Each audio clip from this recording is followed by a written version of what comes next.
This is fundamentally about the family. Otherwise, a man has no other purpose. What is the purpose of a man? Just to drop some sperm? So here we are in America, nearly 80 million strong. For the last 4 years, we've spent over $1 trillion with people who wouldn't urinate on us if we were on fire. We complain that we have no businesses, yet we give the $1 trillion that would support black businesses to people who don't support the black community. So that means you got a mental issue. You don't want to admit you got a mental issue, but you got a mental issue. It means you don't know who you are, because you don't know who to be responsible to. If you had any idea what manhood was about, you'd understand that manhood is about constructing family, because it's constructed family that creates civilizations. And you're not going to get there unless you back up to the question of identity. I got a little West African hat on that suggests that I might be Yoruba. My brother got one on that suggests he might be Muslim. Igbo. Well, see, that's what I'm talking about. I'm gonna deal with the identity issue. And then we got somebody who may be Akan. And then we got somebody who may be African American. Then we got somebody who may be Moorish. Then we got somebody who may be Hebrew. And not a damn one of the somebodies have produced any nation over here yet. What we need to raise, the most fundamental of all questions, is the what are we? Yes, we have all of the ethnic nations, they make up the family. We have the Igbo, we have the Yoruba, we have the Aka. These are ethnic nations. But there's a bigger family. And that family right now is being milked by everybody in the world. And the sustenance of the milk is going to everybody but the family. So we come down here in Washington to talk about black manhood.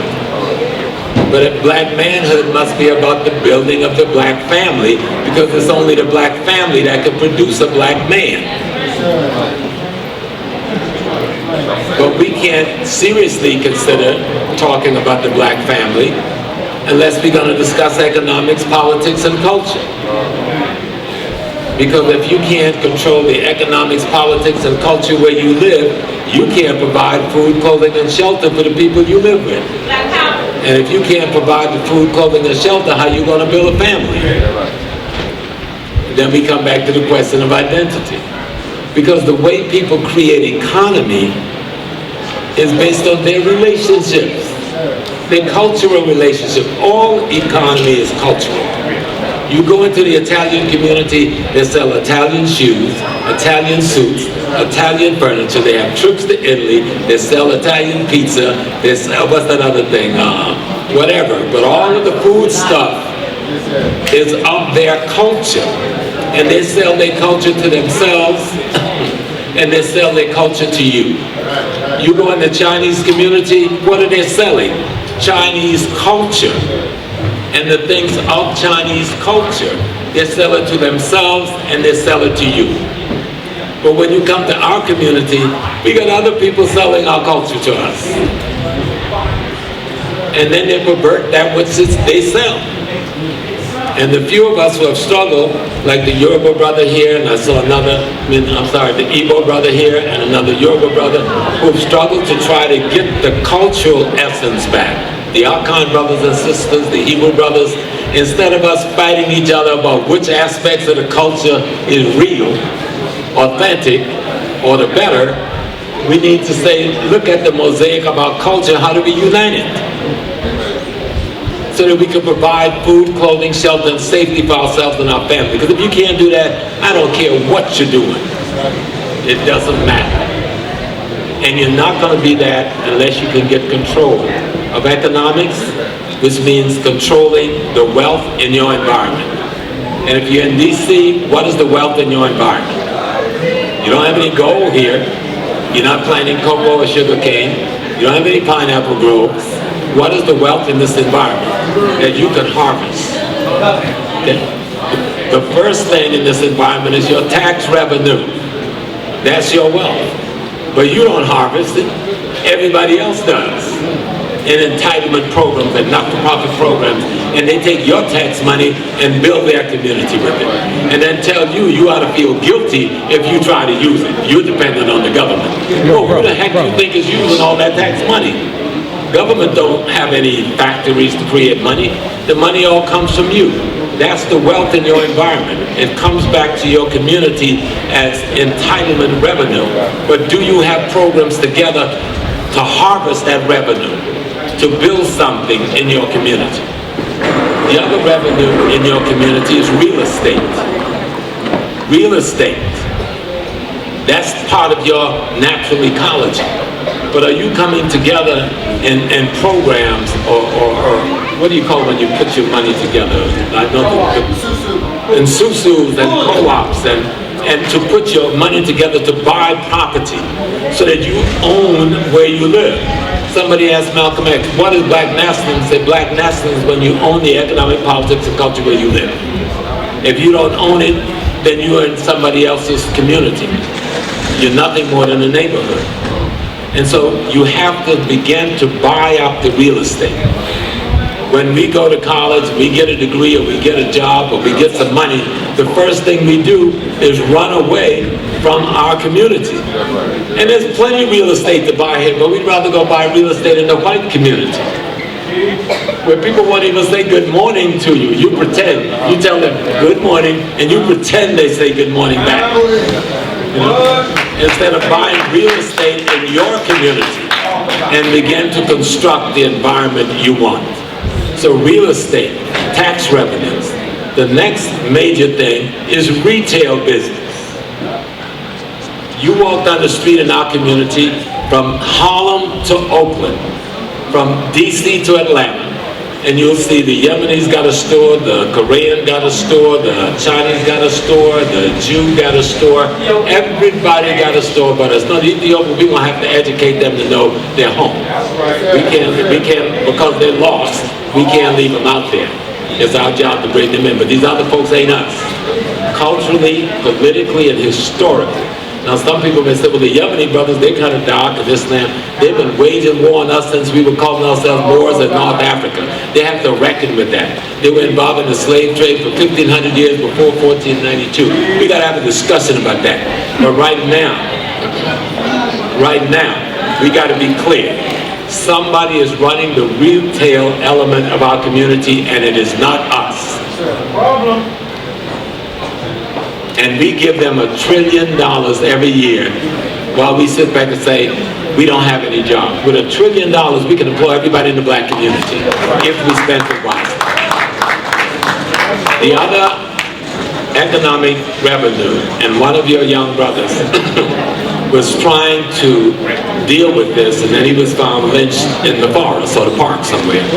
He was trying to set up a viable credit union. Credit unions is the best alternative to banks when you're at the economic levels that we are at. And believe it or not, this government will train you for free and teach you how to set up a credit union. And you don't have to have initial capital. The initial capital to open a credit union is limited. You must have an initial pledge amount, but not actual capital in order to get the licensing. So we need to begin to explore, how do we establish credit unions? How do we get hold of the real estate in the community? Everybody else buying it, why can't we buy it?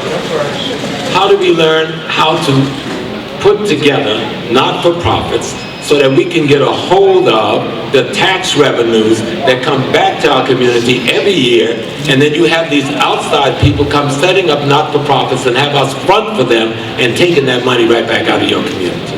How do we get hold of that? That's some of the economic things we can do. And then of course the retail business. We buy shoes, shirts, pants, underwears. We buy food, we buy toys, and all kinds of other things from everybody except us. That's the other part of how your money can circulate if you get control of your real estate retail business. But the reason we can't get to that is the question of identity as the black man and the black woman. We get confused about crazy stuff. I say I'm an African American, somebody told me, no, you're an Aborigine. Some stupid stuff be going down out here, right? So, African is your race. America's a geopolitical place. You can't deny that you're an American. You pay taxes here. You work here. You got a birth certificate from here. You got to stop playing with yourself. You live in America. 99% of us ain't going back to Africa. Stop it. We're African Americans. If we were in China, we would be African Chinese. China would be our geopolitical state. Africa would be our race. And within the African race, then we have the Igbo and the Yoruba and the Zulu and the Akans. Those are ethnic nations within the greater racial nation. And if we respect the ethnic nations, then you can create bonds, but that comes from knowing history. Speak more into the mic, they say. Yeah, I was doing good when they had it lower, and he put it higher, but I got a little tilt. There we go. But what I'm trying to say, the question of the black man cannot be separate from the question of the black man, black woman's relationship, which cannot be separate from the building of the black family as primary purpose. Once you establish that our primary purpose is the building of the black family, because the family is the foundation of civilization, then you must then realize you got to provide what? Food, clothing, shelter, safety, and security to that family. Well, how do you do that? You must then get control of economic, politics, and culture. How do we get to that? You got to get your identity straight. You got to learn your history. You got to begin to know your culture. Your culture is not dancing. Your culture is not music. Your culture is not drama. Your culture is not the clothes you wear. Those are tools that carry the message of culture. Your culture is your philosophical and your ideological understanding of your relationship to the rest of the universe. That's culture. Now, we mistakenly call it spirituality, which isn't a mistake, but then we separate that from your identity. Spirituality is simply your comprehension and involvement in your reality. Question of our manhood. Sister Patty was going to introduce me, so she came back to the back and said, Brother Small, what do I say? What do I say about you? Go up and tell the people the truth. Ladies and gentlemen, brothers and sisters, I would like to introduce you to God having a human experience called Brother Small, because that's who the heck I am.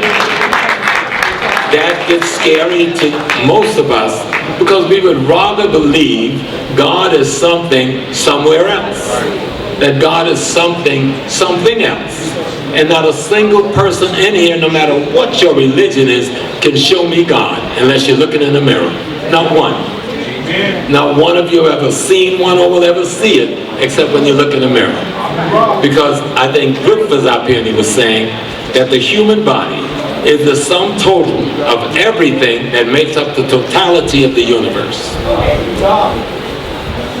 Matter of fact, thank you, sir. The very systems arrangement in the universe is the same systems arrangements in your body. And what our ancestors were trying to show us with what we think is multiple gods, and you won't find a word for God in Igbo. You'll find a word for the totality of divinity, but you'll find the word for the powers of the totality of divinity. And we call that God, but Africans never say we got multiple gods. What the African says is we understand multiple aspects of the totality of being. Study any of our language systems, and that's what you'll see. That you can't even say person, people, place, or thing without either have the prefix or the suffix being the word they use for their divinity. You understand what I'm saying? And what I'm saying, what we call, because my mainstay is African spirituality, right? So what we call spirituality is our reality if we understand that. The comprehension of that reality, our full involvement in that reality. And you can't be involved in your reality if you can't feed yourself. You can't be involved in your reality if you say, I don't vote, when the political structure around you, voting is a part of how you get political power and control your neighborhood. Now you can't say, I don't vote, and they get mad at the person on the school board who got voted in because you didn't vote. You can't say, I don't vote. They get mad at the city council person because of somebody you didn't vote in. No, you got to deal with fundamental reality. That's spirituality. And if you study the history of our people, the one thing you'll always see is that that black family was at the foundation. Go back to ancient Kemet. See, we got it all wrong. We look at Mary, Joseph, and Jesus through white Christianized, and so we miss Asar, Aset, and Haru through the African black eyes. They weren't gods to be worshipped. They were symbol of the fact that the family is the fundamental image of God and the fundamental expression of what God is. Let me show you what I mean real quick. How many persons here were created by anybody other than a penis and a vagina coming together and having some union? Show me another creation and I'll go visit that God. But right now, the only creator you know is your mama and your daddy. So talk common sense to yourself. And you'll begin to understand our culture. What African culture is, it's an explanation of African reality. And our dance and our music and our drama is to teach that explanation in a way that we could comprehend it and remember it and imitate it. At the foundation is you got to be able to provide food, clothing, shelter, and safety. You can't get around that. That is foundation, fundamental obligation for any human being. And so the man in our culture is not some macho, ego-tripping thug.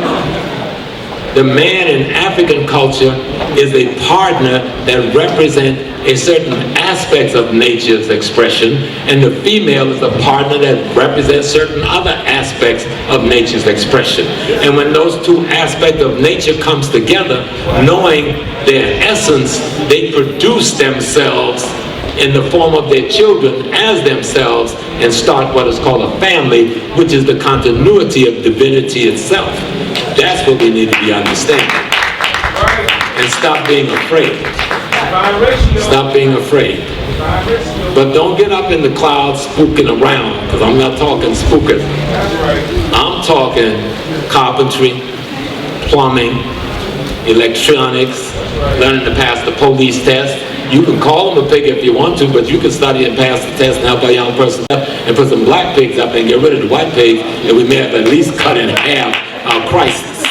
But let's stop it. There's no reason why we don't have rites of passage programs for young black men that train them to pass the fireman exam, and train them to pass the police exam, and train them to pass the civil service exam. Because most of our young black men will not go to college. And given the condition of the school, most of them are not prepared for any kind of apprenticeship, anything. And so we need to start looking at rites of passages in form of apprenticeship programs. We still have enough plumbers, enough carpenters, enough chefs, so that we can begin to do apprenticeship program as a part of rites of passage program. Because whether you do it or not, that young man's going to meet a young woman, that young woman and young man's going to have sex, and they're going to produce children, and their needs going to place demands on them, and they're going to commit crimes to meet those needs. And then they go into jail. And back into chattel slavery all over again. Now the way we avoid that is we have to understand what the purpose for the man is. It's not to look all handsome and slick like my new black shirt with all this gold on it. It's not to be, I'm the Superman. It is to be, I am the other half of the divine reality called the family. Okay? And my obligation is its perpetuation. My obligation is its perpetuation. You can't perpetuate the family without the control of economic politics and culture. And you can't do that if you don't understand your history, because your history gives you your identity, and your identity gives you the tool to define your relationships. My Igbo brother and we can have a relationship, because I know Mawu enough, and he may know Oludumare enough that we understand what we mean when we talk about divine creation. We know that when we came to this country, we were not Christian. And contrary to what most people think, during most of slavery, we were not Christian. Christianity became dominant in our lives after the end of slavery. We have not been Christians as long as you think we have. Okay? Now, we were doing the African thing for a couple of 100 million years. How come we gonna trumpet out with 100 or something years of our enemies' way of being stupid? Same thing go for the Islamic thing. Islam may dress like us, but it didn't come from us for us. Prophet Muhammad, yes, was a black man. Yes, he was a black man. And so I didn't get introduced, but you know, when they gunned down Malcolm X, I'm the imam that took over. I became the imam of Muslim, I think, at 21. I went to Mecca twice before some of you were born. And I know that theocracy. It's not ours. It wasn't designed for us. It was designed to help another group of backwards people get out of their barbarity. But instead, once they got out, they turned that on us. And they conquered Africa and ran the slave trade for 1,500 years before the Christian cracker bumped into it. But let me be clear now, don't confuse that Islam of the crackers with the Islam of the Honorable Elijah Muhammad, because I make a clear separation. I make a clear separation. Because what Elijah Muhammad did is one of the most appropriate things you do with a religion for your people. You make it theirs. And remember, they used to tell the young people back in the day, don't get drunk on Arabian punch. And some of us was clear on what that meant. It meant culturally, you are an African. Don't get tied up in somebody else's culture and values, because you got your own. And I know anybody heard my teaching, you know, I go all the way back to ancient times about how Christianity came out of Africa, but not this thing that they're giving us now. That's not what came up out of Africa. Even what black folks did with it after slavery isn't what the crackers got, but we've lost what our ancestors did. We took cracker Christianity in 1865 and made it black. Because we put Igbo in there, and we put Yoruba in there, we put Congo in there, and we put Akan in there, and then because we haven't studied our history, not at our own cause, they blocked it, but now we ain't got no excuse why we don't know history. They may have blocked it years ago, but we got all the books and the tape, everything we need to know history now. And what you will find is we hid Africa in the church. But she's lost in darkness because we don't know enough about Africa to go and find her again and utilize her appropriately. Do you all understand what I'm saying? I ain't trying to hurt nobody or nothing like that. I'm just trying to tell you the truth. And so we come back to this question of the black man and manhood. For us brothers, because we have to take the lead on it, we must. And before I go to talking, I belong to an organization, New Rochelle, New York. We're called the Gathering of Men. And we have put together for the last 4 years a Rites of Passage program that involved the apprenticeshipping as well as the cultural aspect of training young men. Because we know they're going to have relationships, we know they're going to have babies, and we know if they can't take care of it, they're going to end up in the penal system. So we've got to find a way to give them alternative path to learn how to run a retail store. It isn't that our people don't want to do it, but most of them don't even know how to work a cash register, or do a basic inventory, or know how to use an Excel on their computer. They just see Excel and wave it on like, hi Excel, and that's all it means to them. But it is our duty. That's what culture is. Look at the word culture now. The word culture comes from what? To cultivate. What is it you're cultivating? The next generation. That's what culture does. It cultivates the next generation. What do you cultivate them with? With the wisdom of the past. There's nothing in the future. That's aspiration, hope, and dreams. That's stimulation. There's nothing there you can borrow from to build nothing because it doesn't exist yet. So set the future apart for a minute. In the presence, what's happening in the presence? You're bringing things into being. But it's not together yet, so you don't have any blueprint or no plan to build off of. Only in the past do you have completed model. Do you have perfected models? Do you have proven true models? That's why you must master your history. The past is the behavior and the activities of your ancestors, leaving you the tools necessary to manipulate your present and create your aspiration that you call the future. And the minute you create your future aspiration, it becomes the past again to be cultivated and educate the next generation. That's what manhood got to be about. This cultivation. Meeting the aspirations. I got 8 kids. I was, well, I ain't gonna tell you what me and my boy went through, because he had it, he'd be mad again. But we had it out last night, my youngest one. And that's the first time I'd ever swore at my child. And he's a grown man, a big family and everything. But I got ticked off, probably because I had some other stuff on my back too. But he had never heard me go there. But we were telling each other how much we love each other before we stopped texting. By the end of the night, to go to bed and get some rest. But that's my baby boy, and I love him. Now I'd kill anybody and step in for him. But he had crossed the line. He forgot in the dialogue, I was daddy and he was son.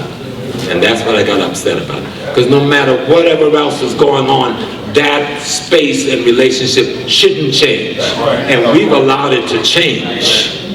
In our relationship with our children, we've allowed that space to change. Every day I get a day older, you get a day older, the space remains the same. I'm daddy, you son. Okay? And we have to learn how to get, like I told them the last thing I said, we have to learn to get to know each other better. You know, we've known each other for 30-something years, but we learned tonight we need to know each other better. Because being a man is about being the family. That's the only role you got. Being a man is about being the family. And in being the family and being the man, you must understand and see yourself as the divinity. In the tradition that I practice as a priest in the Yoruba tradition, I'm a priest of Oya. You know, what they talk about, I'm not a Babala, I'm what you call a Babalarisha. I'm a father of the wisdom of the Orisha. And I have multiple Orishas, but my favorite is this woman concept. Oya is not a woman in the sense that you may be a woman. Oya is a woman in the sense that she is dominant in the feminine characteristics that all women have. And part of that is the process of change in process. See, women see to the change in process. So in our tradition, we heard the story about Shango, right? And everybody you see brothers, but the minute they become a king, they want to become, an adult, they want to become either Shango or Ogun. Because Ogun is the god of war and Shango is the king. But they don't understand, Shango is an aspect of your mind, and Ogun is an aspect of your mind. So if you don't understand why he used the symbol of a king to Shango, then you want to know how to cultivate that aspect of you that is kingly when you're talking about being a man.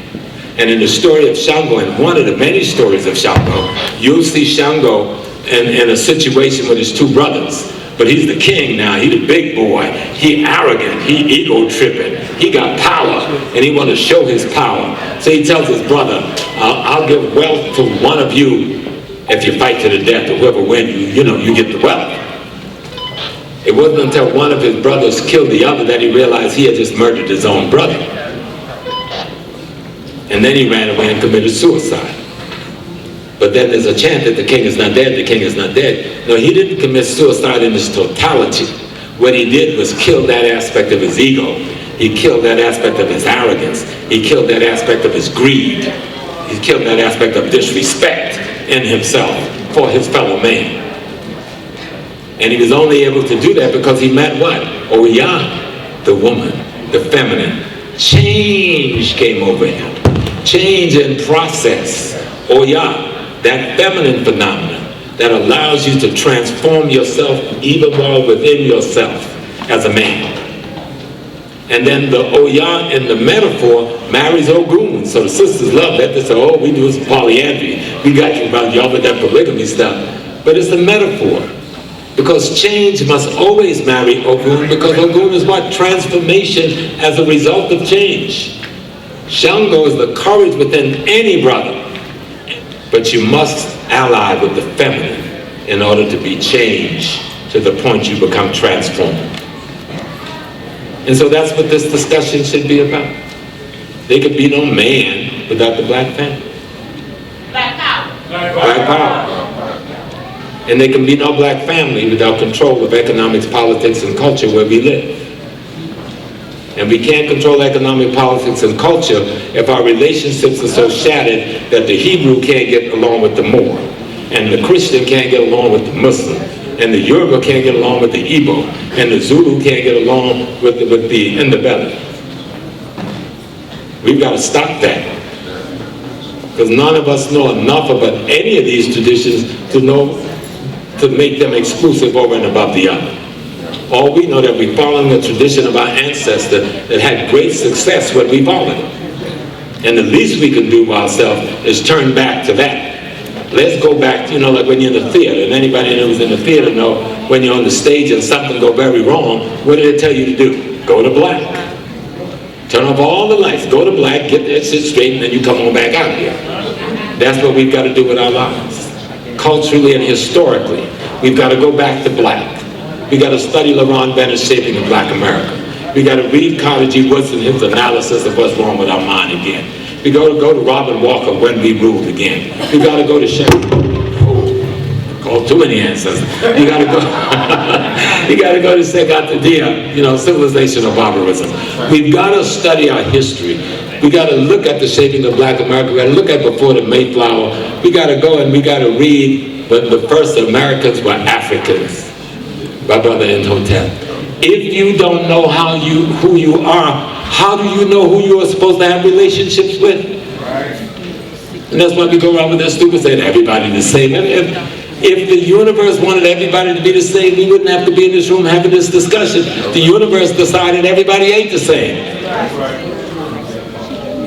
Because you don't want to accept the fact that you're the gentleman. Bring this, wrap this down to you got to give me that timeline now. You're the timekeeper.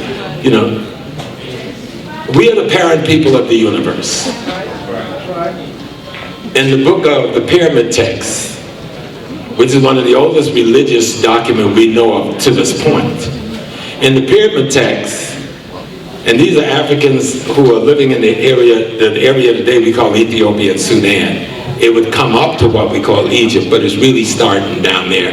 And so they try to tell a story of how being came to be. And so in the story, the thing we call God, the Amen, says, I created myself out of myself. I caused existence to exist so that existing might exist. And within that, I realized my own existence. And the very next breath, the thing we call the divinity of divinity says, and when I realized myself to be Ma'at, the feminine balance of the universe was standing beside me. But it gets deeper than that. He goes on and says, I created this, he created that, he created all things. And then he says, I created everything that my heart desired. This is our Genesis now. There ain't no Bible, Torah, Quran yet. Right. I created everything my heart had desired. And then I expanded in them. Meaning that all things is an aspect of me.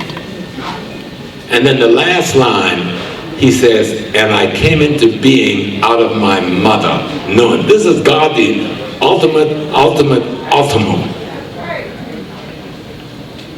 That's why when you study your history, your mind's going to get reconfigured differently. How you see stuff in the world going to be coming at you differently. So every time you think, I'm a man, you remember my existence only has relevance because I have a woman beside me to create a family. Otherwise, I have no relevance. I have no relevance. You understand me, sister? Because this is real. All of this stuff we see in these holy books and so forth, most of you never read them anyway. You got 1 or 3 verses in there you like. John 6, chapter 5th verse. Or the Quran, Surah to Fataha. And you can't go past that. All of the books are about a group of people struggling to figure out who they are. In the course of struggling to figure out who they are, they comprehend the divine within themselves. And when they comprehend the divine within themselves, the first thing they're able to do is rebuild civilization. Of course, they've done a faulty job because they don't have the genetic capacity to be transformed by spirituality. That's the piece people don't like us to talk about. They say, oh, you're talking racial superiority. Yes, I am, because that's reality. We, the blackest blue black of us, is the parent people of the rest of us. Everything else is a genetic depreciation off of that stock, a mutation. And if you're mutated genetically to a certain point, you cannot contain the spiritual essence of this universe as a part of how you express yourself as a being. But we're scared to say it. We're scared to say it, you know? But something as fundamental as knowing your history. One brother was up here, was talking about all those beautiful moments out of history and all those beautiful people in history. When somebody else tells you a story, even when you think they're giving you the best, they've confused you. I'll show you. When most people think of the Honorable Messiah Marcus Garvey, they don't think of him in relationship to his relationship to Booker T. Washington. They don't. Because the way we got Garvey was from the most part from the Marxist left in the early 60s, and they were being trained by the Zionist left. I don't mean to disrespect none of my brothers and sisters, but know the truth. Truth will set you free. Truth is the light. Truth will set your black ass free. And we need to know it. I love the Honorable Messiah Marcus Garvey. But Booker T. Washington was his friend. All the letters in the Schomburg Library, you can go read them. He came over here at Booker's invitation. But Booker died before he got here. He might well have been murdered. He died right not far from here in the train station in Baltimore on the way back to Tuskegee after having gotten deathly sick at a dinner in New York with some crackers with the boys and T. Thomas Fortune and the Monroe Trotter and some others he was having some differences with. But nobody talks about it because the white man told us Booker is irrelevant. But Booker left you Tuskegee. How irrelevant can he be? Then there's Martin Delany. If anybody's the father of the Back to Africa movement, it's Martin Delany. But you don't know Martin Delany?